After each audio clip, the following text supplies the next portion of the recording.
Si de algo saben las abejas, es de flores. Hay de todo tipo y para todos los momentos.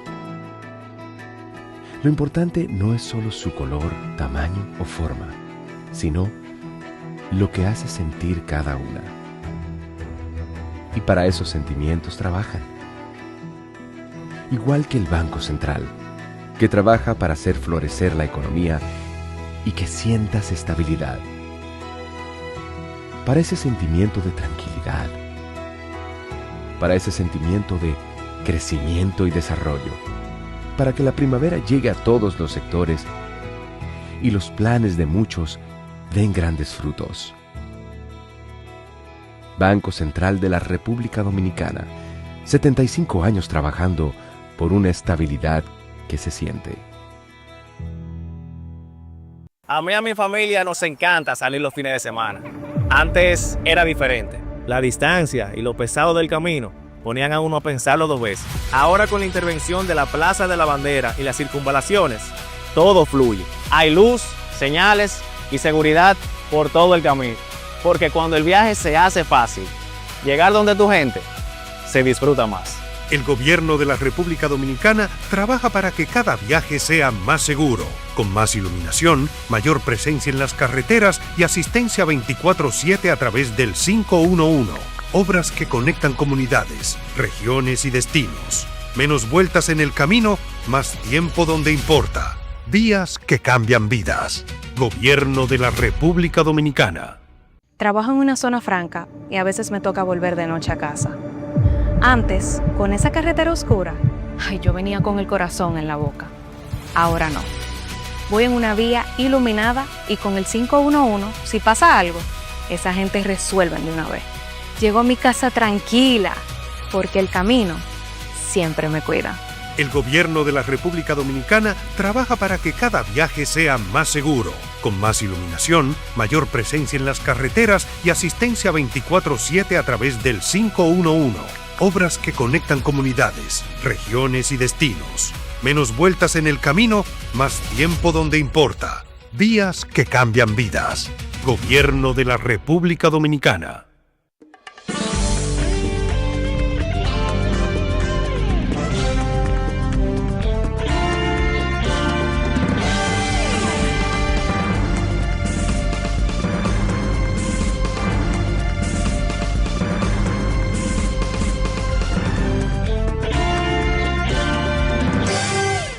Muy buenas tardes, amables televidentes. Bienvenido a su cita diaria, crepuscular y nocturna en Teleimpacto.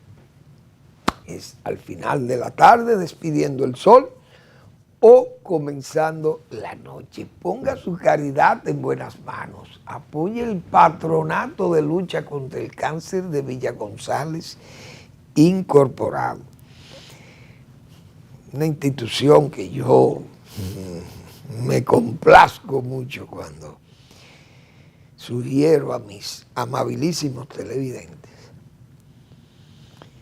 de contribuir con poner su caridad en las manos de esa gente tan entregada, gente tan seria. Son tan serias. Aquí le voy a agregar, Héctor. Señores, la tesorería del Centro Oncológico, que estuvo en un escándalo de desfalco hace un tiempo atrás, un pequeño tiempo atrás, un corto tiempo atrás.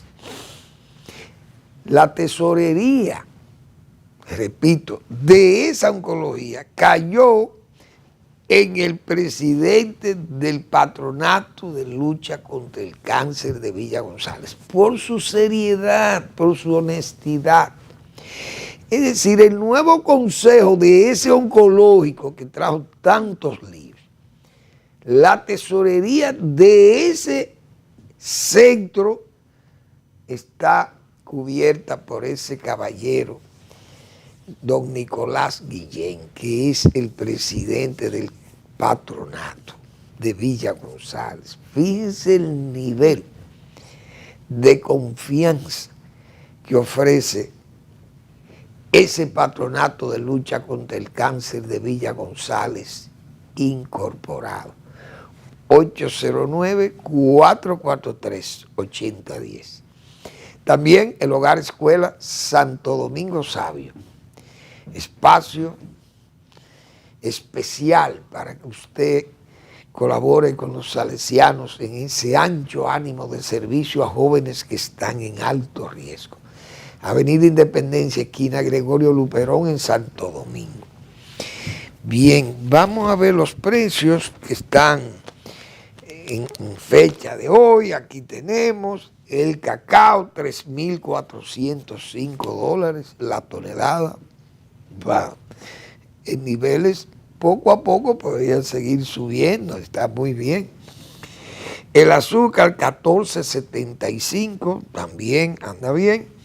El café, $290.70, aunque ha bajado, pero ese es buen precio también del café. El petróleo, que ayer estuvo a 99, subió a $106 con 80 centavos el galón, el barril de petróleo. 106.8 barril de petróleo tipo Texas.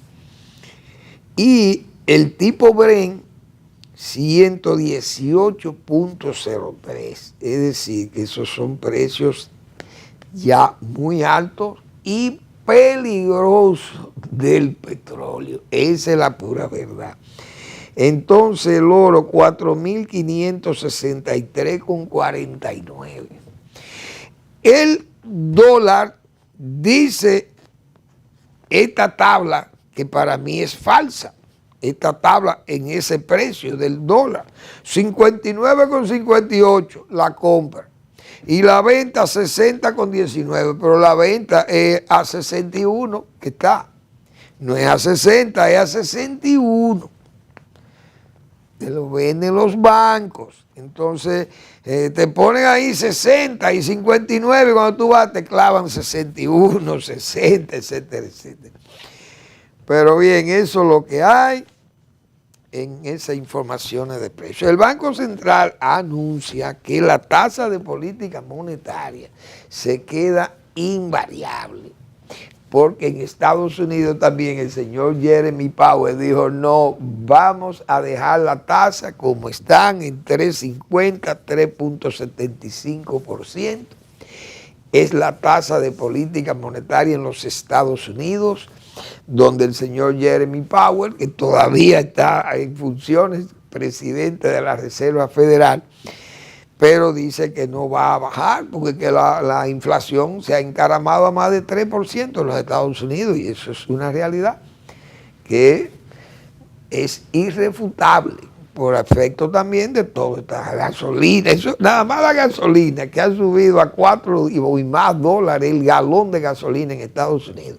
Eso ya es un incremento extraordinario para los americanos que no están acostumbrados a ese tipo de circunstancias inflacionarias. Esa es la pura verdad. Entonces el Banco Central dejó su tasa en 5.25%, porque dice el Banco Central, si Estados Unidos no ha variado su tasa, nosotros no la vamos a variar. Y todo el mundo debe saber que si bajaran los intereses aquí a niveles competitivo con la tasa que pagan en los Estados Unidos por el dólar, entonces la gente va a sacar su dinero y lo va a cambiar por dólar.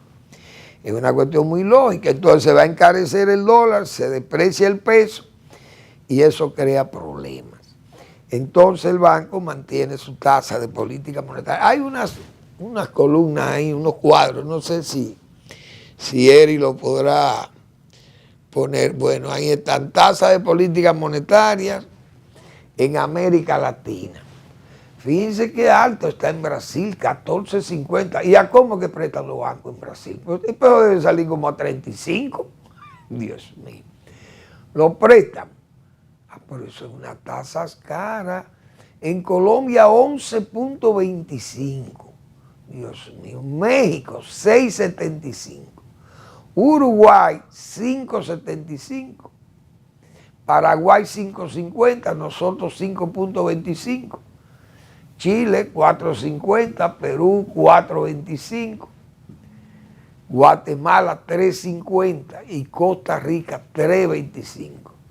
Bueno, por ahí la gente entonces se lleva los dólares para los Estados Unidos. ¿Y qué es lo que hay ahí? Pues ahí están al mismo nivel que Estados Unidos. Entonces, variación de tasa de política monetaria 2025 a 2026, puntos básicos. México menos 325. República Dominicana menos 50. Esa es la variación que ha tenido de 50 puntos desde el 2025 a donde estamos en el 2026. Eso está muy bien. Bueno, entonces, ese petróleo a 106.8 dólares. Yo no sé si el Estado, el gobierno dominicano, vamos a ver qué va a pasar en esta semana. Mañana es viernes y se fijan los precios de los combustibles. El gobierno va a seguir atajando la crisis. Es decir, tendrá que absorber un aumento en el precio de los combustibles. No querrá buscarse algunas protestas o alzas, que van a venir alzas. Todo depende de la decisión que tome el gobierno. El gobierno sabe que si se encarama ese precio a niveles de cuasi inalcanzable, precio de esos galones de combustible, gasoil, gasolina, etcétera, eso puede crear inflación, indiscutiblemente, porque cómo se mueven los vehículos es imposible. Entonces eso trae, e incluso las maquinarias y la energía y todo aquello, el gas natural, muchas industrias que usan. Es decir, con esos costos tan altos, entonces el gobierno se ha dedicado, como se dice, a agarrar el toro no por los cuernos, sino por el rabo. Y el toro está tranquilo. Porque para agarrar el toro por los cuernos hay que ser fuerte y tener la voluntad de que las cosas van a pasar, porque tiene que agarrar el toro como sea, para que no me dé una cornada. Pero eso es insoportable para el gobierno. El gobierno, como tiene la mala costumbre, vamos a decir, de todo resolverlo a papeleta limpia para atajar la crisis, entonces el gasto social es disque alto, pero entonces dicen algunos del gobierno, no, es que nosotros lo encontramos alto y hemos seguido, pero es que hay mucha gente con problemas. Bien, pero si eran 800,000 familias las que estaban en estado de pobreza extrema, y esas eran las que se asistían, no es posible que usted asista 1.300.000 o 3 millones de familias, usted entregándole tarjeta de solidaridad o tarjeta de supérate, bonos, todo eso, señores, eso lleva a una desorientación de las finanzas públicas. Entonces, el gasto se convierte en un gasto político, no en un gasto social. Por eso es que, lamentablemente, nosotros decíamos aquí que hasta bajo la apariencia de paliar la crisis, de atajar la crisis, el gobierno y el PRM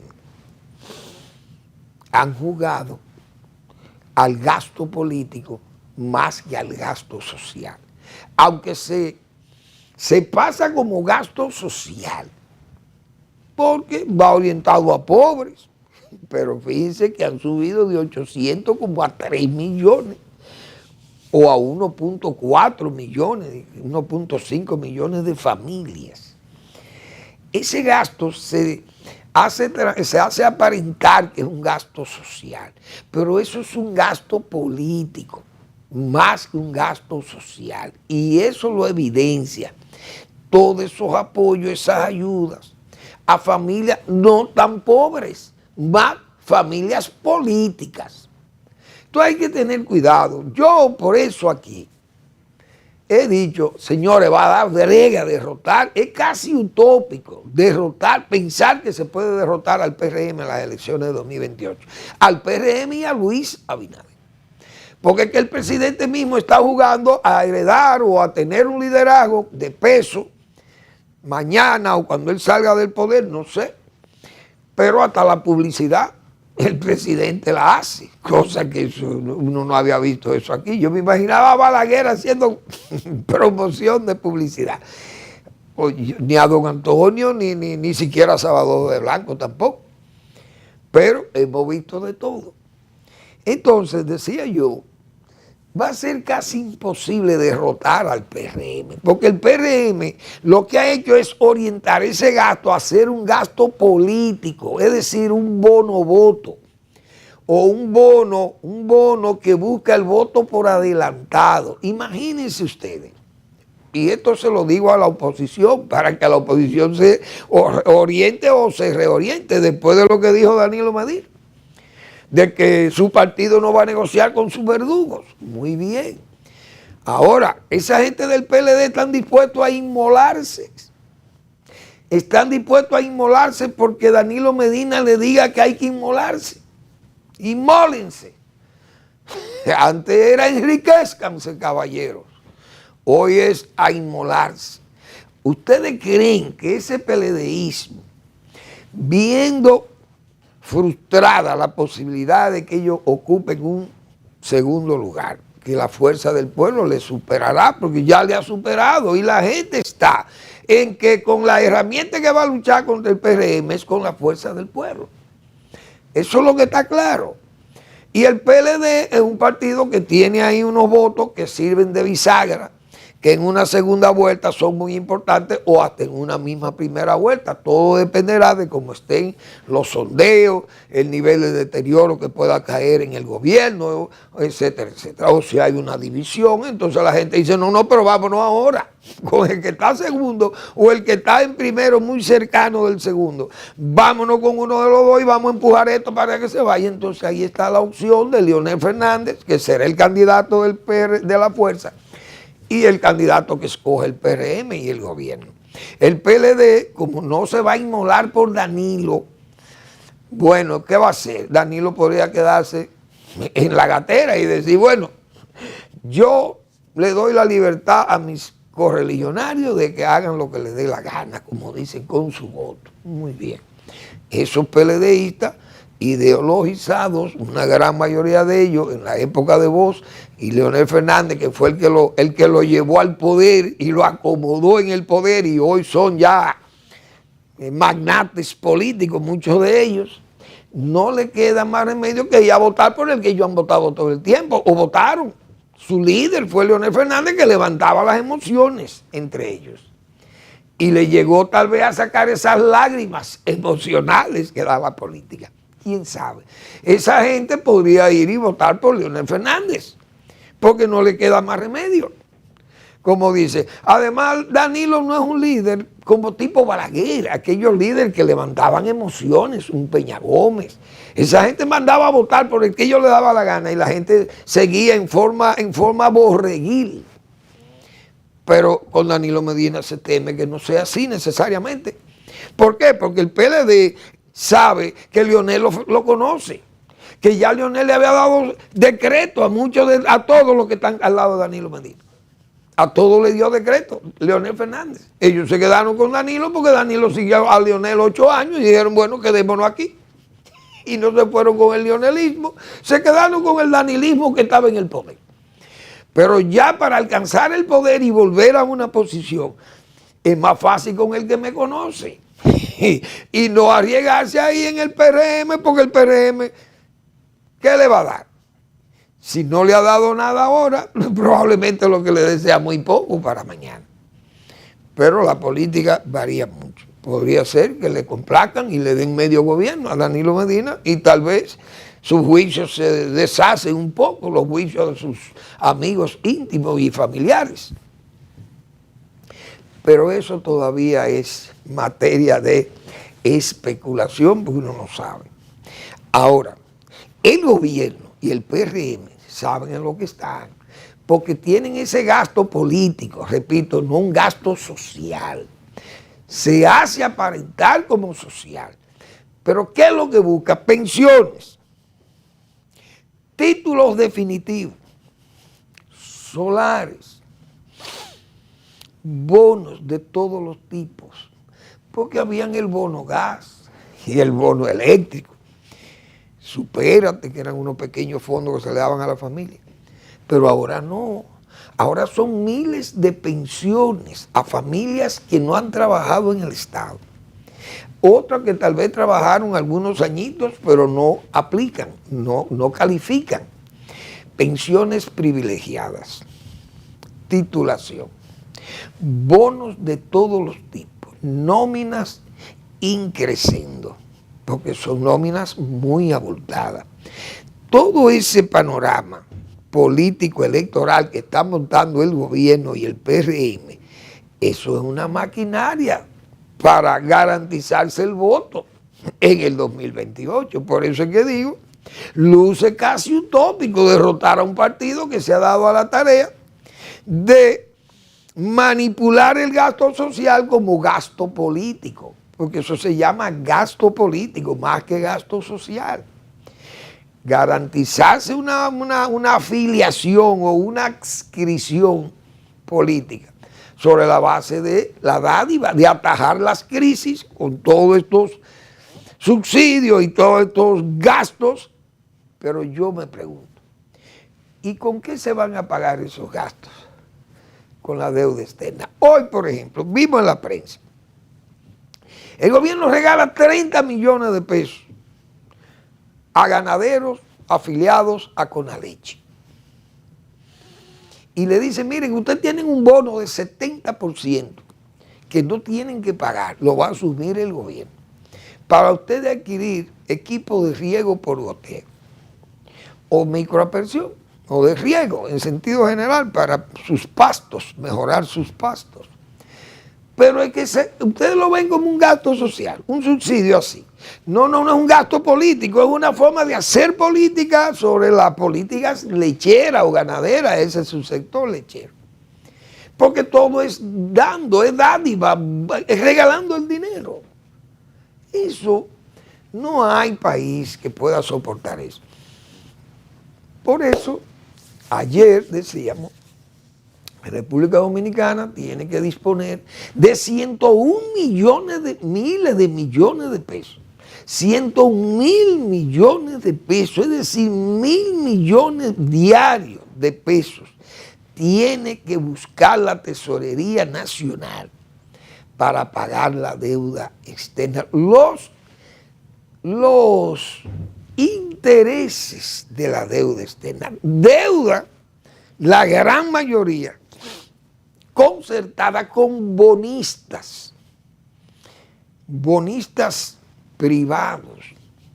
Es decir, es una deuda especulativa la que nosotros tenemos. Eso es muy delicado. Si el gobierno sigue con ese gasto político, con fines de atraerse ese voto, y no el verdadero gasto social como paliativo de pobreza, repito, políticamente eso se va a reflejar en el 28 a favor del PRM, porque es que está, como se dice, comprando el voto, o más amplio todavía, como se le señaló en el 2024, comprando las elecciones por adelantado. Vamos a la pausa.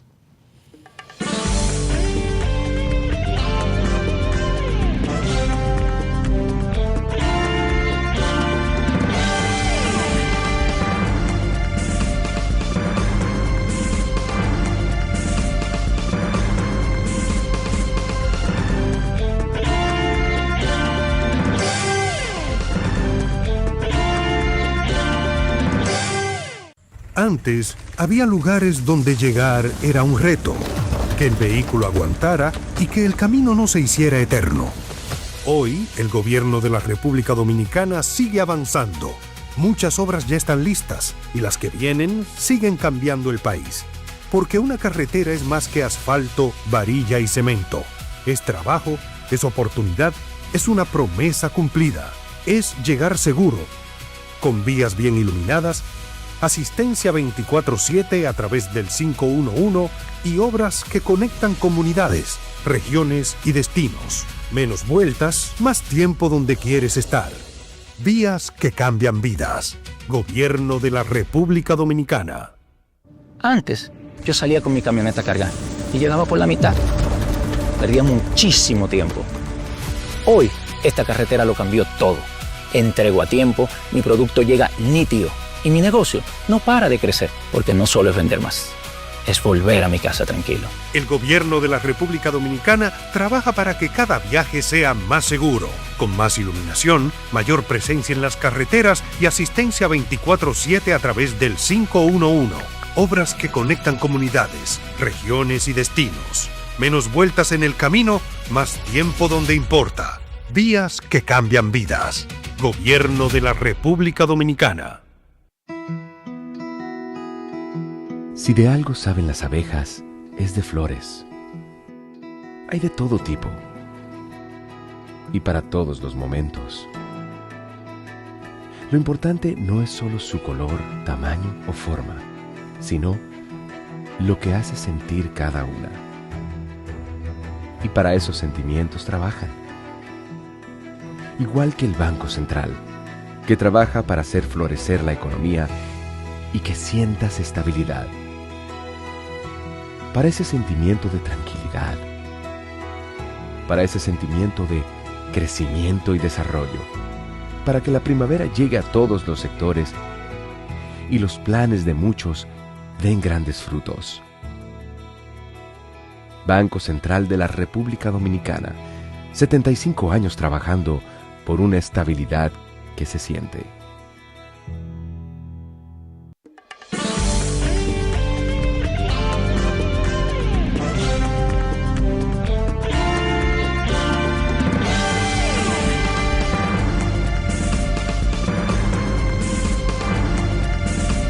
Bien, ayer nos referíamos al caso de las concesiones mineras, concesiones de exploración para la zona de la cordillera septentrional y parte de la central, no sé.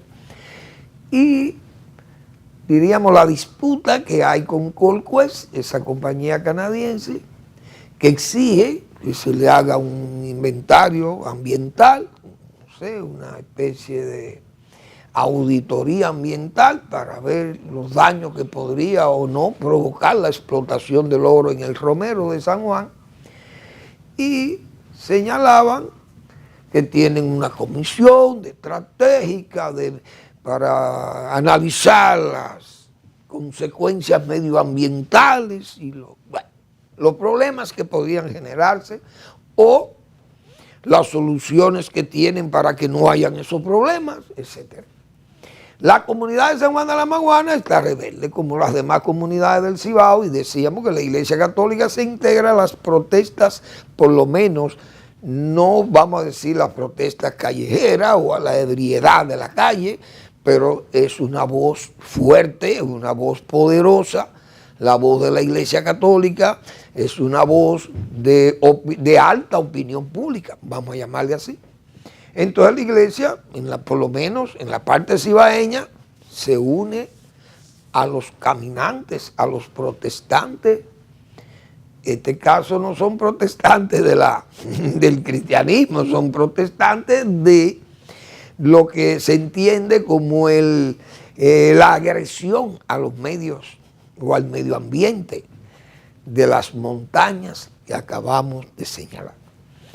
Señalábamos ayer las opiniones del senador de la provincia, Sánchez Ramírez, defendiendo a su barrigol, y decíamos nosotros, tal vez tiene sus intereses allí, pues están en explotación. Y señalamos algunos detalles que han pasado en esa provincia para gente buscar ayuda o protección o sacar ventaja de la explotación minera allí con barrigol. Pero en San Juan de la Maguana, el senador de San Juan de la Maguana es el señor Félix Bautista. Pero a Félix Bautista usted no le puede atribuir que tiene intereses que no sean políticos. Como él es un político en la zona, dirá, bueno, yo quiero preservarme en mi cargo político, pero me uno a las protestas de este pueblo que entienden que esa explotación minera no le conviene a ellos. Muy bien. Entonces Félix Bautista, vamos a decir, no tiene los intereses políticos, son distintos a los intereses monetarios que puedan haber con la explotación, porque allí está en ejecución la explotación. Aquí todavía no se ha iniciado la explotación. Pero el señor Félix Bautista no se quedó en la protesta más, sino que llevó al Congreso una serie de datos que tienen que ser rebatidos precisamente por algunos de esos miembros fácticos de la pretensa Comisión Estratégica de Análisis Medioambiental de la posible explotación del romero. Saldrá el geólogo, especialista en todos los temas, especialista en todo y único, el geólogo más conocido de este país, que es el geólogo menos aparente de geólogo, porque el hombre siempre anda nítido, con su traje y sus manos impecables, es decir, no se le ve con una piqueta levantando, buscando materiales geológicos importantes para determinar el valor, diríamos, metálico o el valor que puedan tener los suelos o los subsuelos, aquellas calicatas. No es verdad que ese señor ha abierto una calicata en este país, ni va a entrar a una calicata probablemente tampoco, porque no lo hemos visto nunca trabajando en el subsuelo. Pero que le respondan al señor Félix Bautista. ¿Qué ha dicho Félix Bautista? Porque estas son informaciones, por lo menos yo no las tenía tan precisas como la plantea el señor Félix Bautista, porque él ya ha levantado información técnica en la zona, principalmente información medioambiental o ecológica, y entonces dice Félix Bautista, expresando su desacuerdo con la explotación de la mina del Romero, dice el senador Bautista, en su lugar planteó como alternativa, es decir, a la explotación minera y a que se declare a San Juan como distrito minero, él dice, no, vamos a declararlo distrito energético, porque tenemos la capacidad aquí de producir energía sobre la base de utilizar bien los recursos hídricos, principalmente de la presa de Sabaneta, la presa de Sabanayegua, la presa de Pinalito, etcétera, etcétera. Entonces dice él aquí, en su lugar planteó como alternativa declarar la provincia de San Juan como un distrito energético, basado en proyectos de energía limpia desarrollados por la empresa de generación hidroeléctrica dominicana, IEHI. El legislador advirtió que la zona donde se pretende desarrollar la actividad minera constituye una de las principales reservas hídricas del país. Siempre hemos defendido el agua, agua versus metales, de la cual dependen comunidades tanto del norte como del sur. En ese sentido, cuestionó las afirmaciones de representantes de Gold Quest, quienes aseguran que la explotación no afectará el río San Juan ni sus afluentes, pese a que aún no se ha realizado un estudio de impacto ambiental por parte del Ministerio de Medio Ambiente. El punto central de todo esto es que donde está el oro, dice Félix Bautista, el senador de la provincia, y los demás minerales, es el mismo lugar donde está el agua, es lo que siempre nosotros hemos abogado aquí. La explotación de la mina Romero compromete seriamente los recursos acuíferos de la zona por todos los residuos y materiales pesados que va a generar su explotación. Es decir, nosotros decíamos aquí, es una mina que no será de cielo abierto, según los representantes de la multinacional, sino de extracción subterránea, pero remueven todo ese subsuelo y esa roca se remueve de ahí, y cuando entra la lluvia o el agua que de arrastre y que entra ya a esas zonas que han sido removidas, eso crea meteorización y crea un problema de desprendimiento de otros materiales pesados que se han removido allí. Esa es una realidad. Entonces, eso lo dice también Félix Bautista, que no es geólogo, pero él tiene las informaciones, parece, levantado por técnicos de la zona o del país que han ido a ver la zona.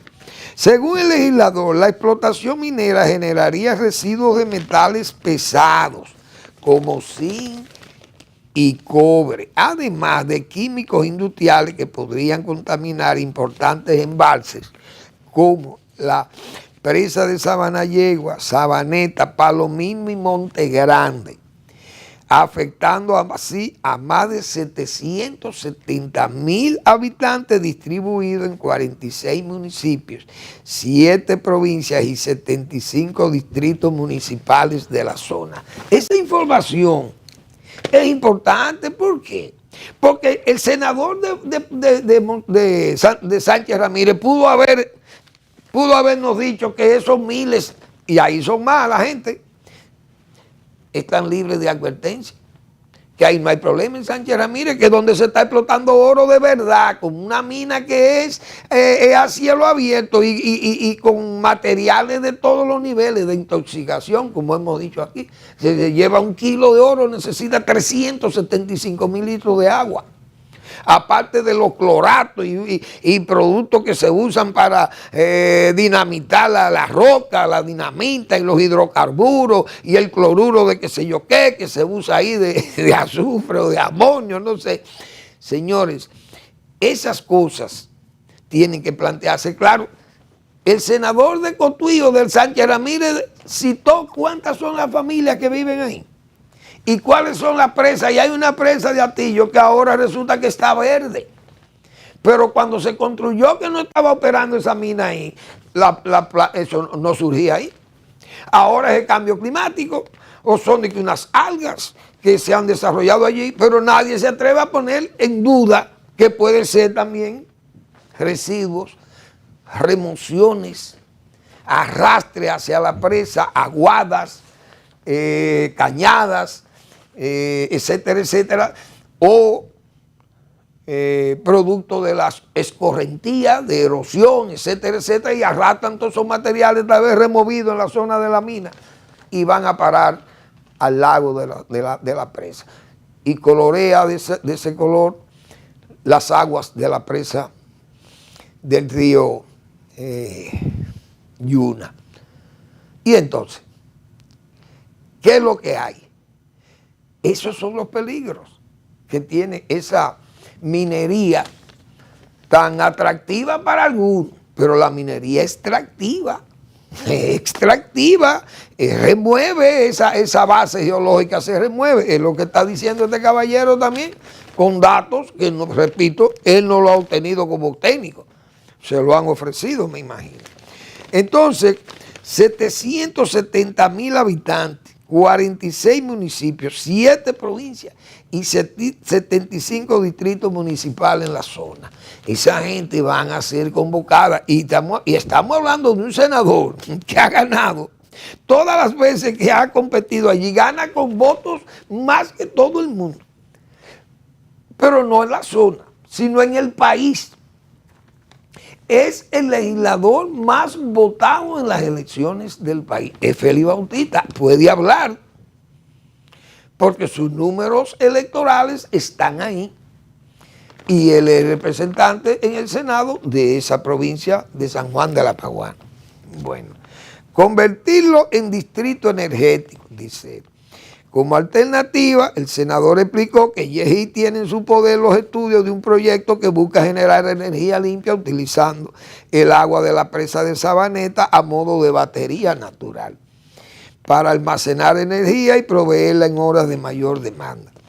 Entre sus beneficios destacó que más allá de su sostenibilidad y protección de los recursos naturales, esta vertiente generaría el doble tanto de empleos como de ingresos para el Estado en comparación con el proyecto de explotación minera. Pero bien, no hay que ser un especialista en agropecuaria para entender que San Juan de la Maguana tiene el potencial, porque el agua tal vez no dé para sembrar arroz y cultivos que demanden tanto, pero no es posible que San Juan de la Maguana, como he dicho yo aquí, que tiene un valle fertilísimo y además que lo que necesita es el agua, racionalizar su agua.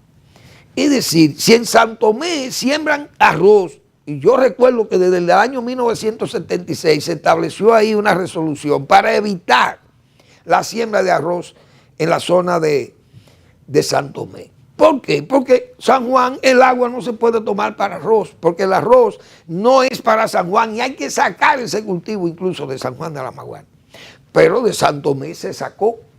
Ahora San Juan lo que necesita es un buen plan, pero no este plan que se ha inventado el gobierno por salir a camino. No, es un plan de reconversión productiva, que se vaya, si usted le pone a producir, porque repito, lo que se hace en San Juan de la Maguana hoy sobre la base de esos recursos hídricos fueron hechos, construidos por un gobierno que no usó el crédito, ni usó artificios mineros, ni buscó alternativas que no fueran las de la agropecuaria para el Valle de San Juan de la Maguana, construyéndole su canal de riego y sus presas. Y además, aguas abajo, en la confluencia del río San Juan y el río Yaque del Sur, la presa derivadora de Villalpando, para irrigar entonces a Asua, esa planicie azuana, con un canal que viene desde ahí, que incluso aporta energía en los toros, en Tábara Arriba. Entonces, ese proyecto integral hidráulico fue desarrollado por un gobierno que no necesitaba de préstamo, pero estos gobiernos de ahora, incluyendo este, tienen 80.000 millones de dólares en deuda. ¿Y por qué no le han aplicado a San Juan 1.000 millones de esos? Para hacer de San Juan un verdadero jardín, un paraíso terrenal, no un erial allí, no, un paraíso terrenal. Eso es lo que necesitaba San Juan. Vamos a racionalizarle su agua, llevarle riego por goteo, cultivos más productivos, cultivos más competitivos, mejorar la productividad, mejorar la calidad de los ingresos de los agricultores, y San Juan con una buena cartera de crédito a plazos más o menos blandos, usted sale a camino. No es verdad que San Juan de la Maguana se va a desarrollar, si no explotan el oro no se desarrolla, eso no es verdad. Falso de toda falsedad, porque en Estados Unidos toda la banda agrícola de los Estados Unidos podrían alegar lo mismo. Pero usted no puede ir a Kentucky, ni usted va a ir a Texas, o va a decir, mire, aquí donde está el petróleo, en Texas está el petróleo. Pero donde están los cultivos, están los cultivos. Eso es lo que hay que desarrollar, son los cultivos que nosotros tenemos que desarrollar en San Juan de la Maguana. Esa es su capacidad, todo eso hasta Sabana Carrera de Yegua y Sabana Mula, allá atrás. Toda esa zona hay que irrigarla. Búsquese el dinero donde se busque, porque debemos 80.000 millones de dólares. ¿Dónde está ese gasto? Más que gasto social, ha sido un gasto político. Vamos a hablar claro. Vamos a una pausa y regresamos.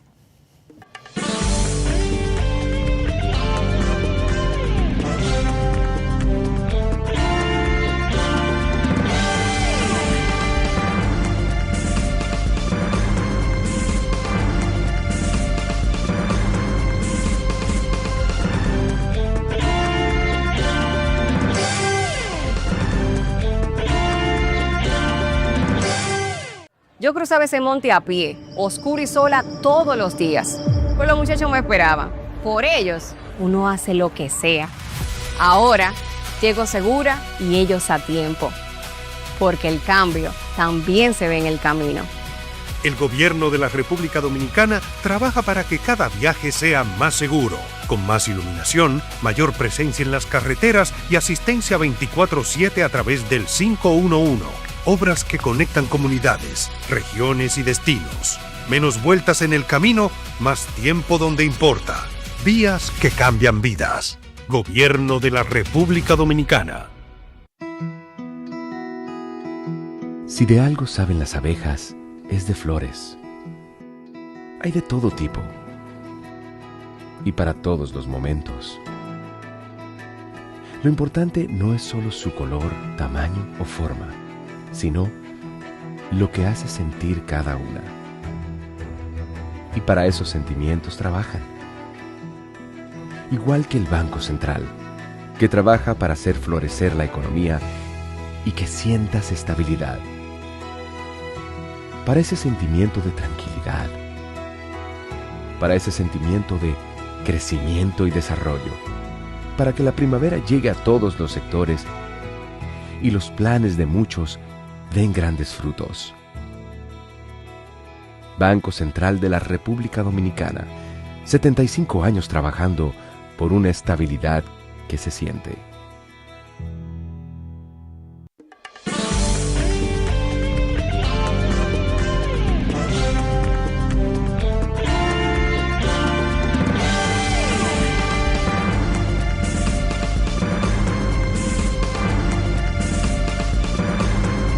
Bien, vamos a recordarle que el doctor Marino Vinicio Castillo publica su blog La Pregunta, como todos los miércoles. Ayer nos trae un reportaje periodístico fenomenal y su Yo Acuso trascendental. Ahí está ese Marino Vinicio Castillo en su, como he dicho yo tantas veces, en su íntimo y reflexivo recogimiento para entregarnos estas reflexiones de su pregunta, de su blog La Pregunta, con su recto juicio de razón y de palabra.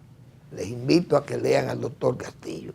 Son trabajos muy responsables, muy serios, muy sopesados, y yo lo puedo categorizar de verdadera pedagogía política.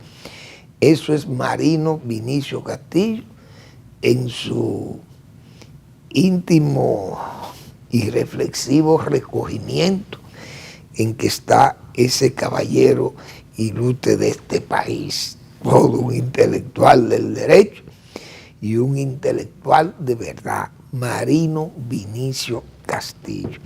Muy bien. Bueno, en Estados Unidos, la verdad que la situación del mundo, hay mucha gente hipócrita en Estados Unidos y en el mundo. El primer hipócrita, digo yo, es Putin, porque ese caballero, ese zar, ese nuevo zar de Rusia, señores, oigan lo que ese señor se atreve a decir, pero eso lo sigue vaga la gente del más íntimo de Donald Trump, J.D. Vance, el vicepresidente de los Estados Unidos, Donald Trump, Hegseth, el jefe del Pentágono, Pete Hegseth, y usted ve esa gente que opinan y dicen, secundan a Putin. Es decir, Ucrania es el malo, no soy yo, Ucrania es la mala, no es Putin, no es Rusia. Eso lo dicen ellos, esa gente de Estados Unidos, y acusan a que Europa es la mala también. Es decir, los europeos son los malos que apoyan a Ucrania, que Ucrania es una abusadora. Oigan lo que dice el hipócrita zar de Rusia. Ucrania recurre abiertamente a métodos terroristas al atacar infraestructuras civiles en territorio ruso. Usted sabe los charlatanes que este sinvergüenza de gobernante ruso, que no es más que no es solamente un hipócrita, ¿no? Esto es un genocida que ha bombardeado todos los pueblos, lo han borrado los pueblos de Ucrania, a Mariupol y todos esos pueblos, Bucha, un reguero de pueblos que lo han borrado, Kharkiv, qué sé yo, no sé cuántos son.